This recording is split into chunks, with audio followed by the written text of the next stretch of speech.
Kemi Badenoch has slammed the government's silence in the days after the horrific Southport murders. The Tory leader said that despite the launch of a public inquiry into the tragedy, serious questions remain about the transparency of information at the time of the UK-wide unrest that followed. Her warning came after Sir Keir Starmer admitted that he knew about Axel Ruda terror links in the immediate aftermath of the attack. Posting on X, she welcomed an inquiry into the Southport murders but said it contrasts with the government's silence in the days following the horrific attacks.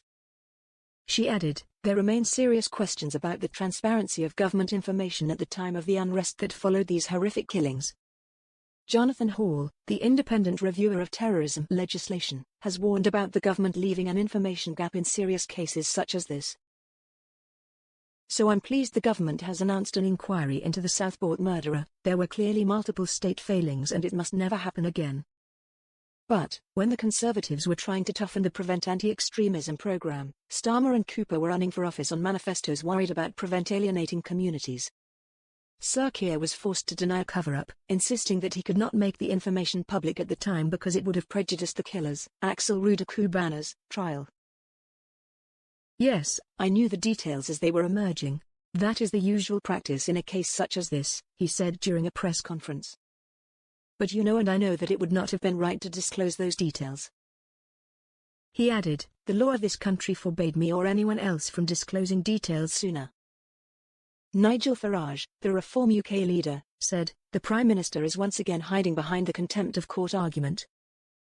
This is simply untrue. The country needed to know the truth about this murderer and that he was known to the authorities. Even MPs were banned from asking questions about this man's background. Cover-up Keir convinces no one." Jonathan Hall, the independent reviewer of terrorism legislation, has said the riots last summer showed that the scope for saying little or nothing is squeezed out by social media. Loners and misfits. Sir Keir said Britain faced a new threat of terrorism from extreme violence carried out by loners, misfits, and young men in their bedrooms following the Southport murders. Chris Philp, the Shadow Home Secretary, said that there is quite a lot you can put into the public domain without prejudicing legal proceedings, as he suggested that there should have been more transparency earlier on over the Southport attack. Asked whether it was right to criticise the authorities when the priority was to ensure that justice could be served in a possible trial, Mr. Philp told BBC Radio 4's Today programme, "There is quite a lot you can put into the public domain without prejudicing the judicial proceedings. In previous incidents, we've seen more information being put out, and Jonathan Hall drew attention to the risks of not putting out information. It undermines trust in justice, but it also creates a void. So, I think these are legitimate questions. I think it's important the inquiry looks at those questions as well as what happened before this appalling incident."